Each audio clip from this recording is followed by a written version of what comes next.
အားလုံးပဲမင်္ဂလာပါဒီကနေ့ပြောပြချင်တဲ့အကြောင်းအရာကတော့ recombinant DNA ဆိုတဲ့အကြောင်းပဲဖြစ်ပါတယ်ကျွန်တော်တို့ recombinant DNA ဆိုတာဘာလဲမပြောခင်ကျွန်တော်တို့သိထားတဲ့အခြေခံစကားလုံးလေးတွေကနေစလိုက်ကြရအောင်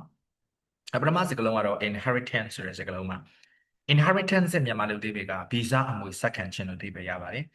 ဗီဇအမွေဆက်ခံနေဆိုတာကကျွန်တော်တို့ရဲ့လွယ်ကူဆုံးပြောရမယ်ဆိုရင်ကျွန်တော်တို့ရဲ့ဘိုးဘေးပြည်ပင်ကျွန်တော်တို့ရဲ့မိဘတွေစီကနေရရှိလာတဲ့ဗီဇတွေပါအဲ့ဒီဗီဇတွေပေါ်အခြေခံပြီးတော့ကျွန်တော်တို့လက်ရှိအတွင်ပြင်တွေကဖြစ်ပေါ်လာတာပါအသွင်ကွဲခြင်းတွေကဖြစ်ပေါ်နေတာပါ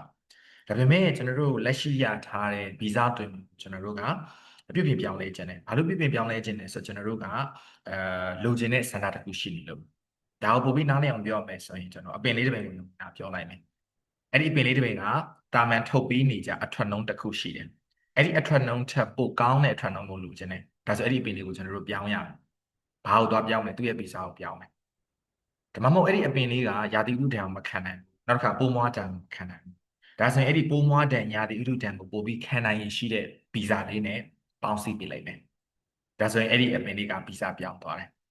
အဲ့တော့ပြောချင်တဲ့သဘောတရားကကျွန်တော်တို့မှာမူလအစအမွေဆက်ခံထားတဲ့ဗီဇရှိမယ်အဲ့ဒီဗီဇကိုကျွန်တော်တို့အလိုရှိတဲ့ desire trait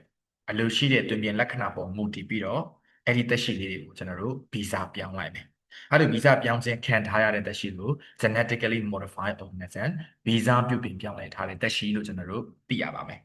ဒါဆိုရင်အဲ့ဒီဗီဇတွေကိုကျွန်တော်တို့ဘယ်လိုပြောင်းကြသလဲ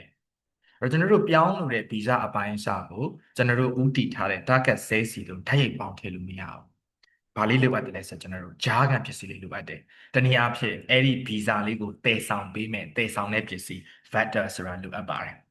အဲ့ဒီ vector ဆိုတာကျွန်တော်တို့တခြားတော့မဟုတ်ပါဘူး။ bacteria တွေထဲမှာရှိတဲ့ plasmid ကိုပြောတာပါ။အဲ့တော့ဒီမှာအသုံးများတဲ့ bacteria လေးရဲ့နာမည်ကတော့ Agrobacterium tumefaciens လို့ခေါ်တဲ့ bacteria ပါ။အဲ့ဒီ bacteria လေးမှာအဓိက chromosomal DNA ရဲ့ plasmid ရဲ့ဆိုပြီးအပိုင်းတစ်ပိုင်းရှိတယ်။အဲ့ဒီထဲမှာကျွန်တော်တို့ plasmid လို့ခေါ်တဲ့ DNA အပိုင်းအစလေးကိုဆွဲထုတ်လိုက်မယ်